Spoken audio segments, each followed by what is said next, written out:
নমস্কার বন্ধুরা, শিল্পাস হোম কিচেনে সকলকে স্বাগত। আজকে আমি বানাবো পুদিনা রাইস। এর জন্য আমি নিয়েছি এখানে পুদিনা পাতা, রসুন আর আদা। এগুলো সব মিক্সিতে বেটে নেব। এখানে আমি কড়াইতে তেল গরম বসিয়ে দিয়েছি। একটু ঘিও দিয়ে দিলাম।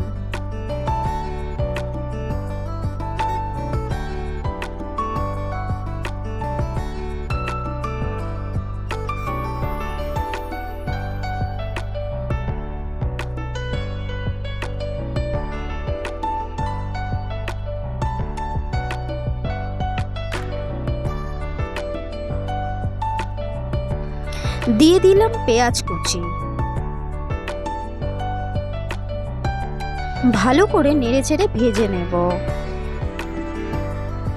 দিয়ে দিলাম দুটো এলাচ, লবঙ্গ আর দারচিনি।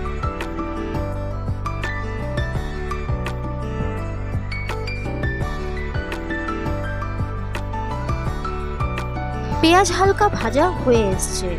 এবার এতে দিয়ে দেব কারি পাতা।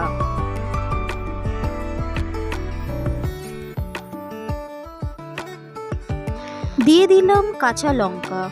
লঙ্কাটা আপনারা আপনাদের স্বাদ মতো দেবেন।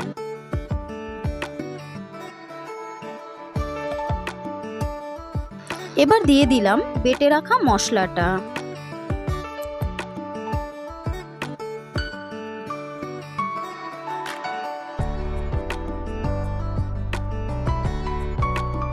ভালো করে নেড়েচেড়ে কষিয়ে নেব।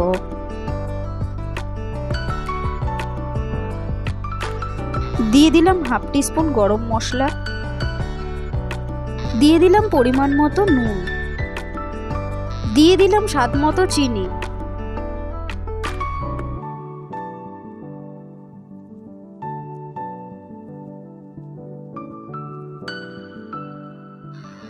এবার এখানে দিয়ে দিলাম রেডি করে রাখা ভাত।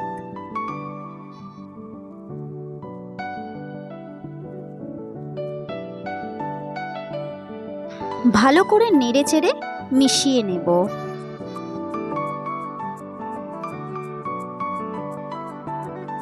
ব্যাস, খুব সহজে তৈরি হয়ে গেল পুদিনা রাইস। ভিডিওটি যদি ভালো লেগে থাকে অবশ্যই লাইক, কমেন্ট, শেয়ার করবেন আর অবশ্যই সাবস্ক্রাইব করবেন। দেখা হচ্ছে পরবর্তী ভিডিওতে। টাটা বন্ধুরা।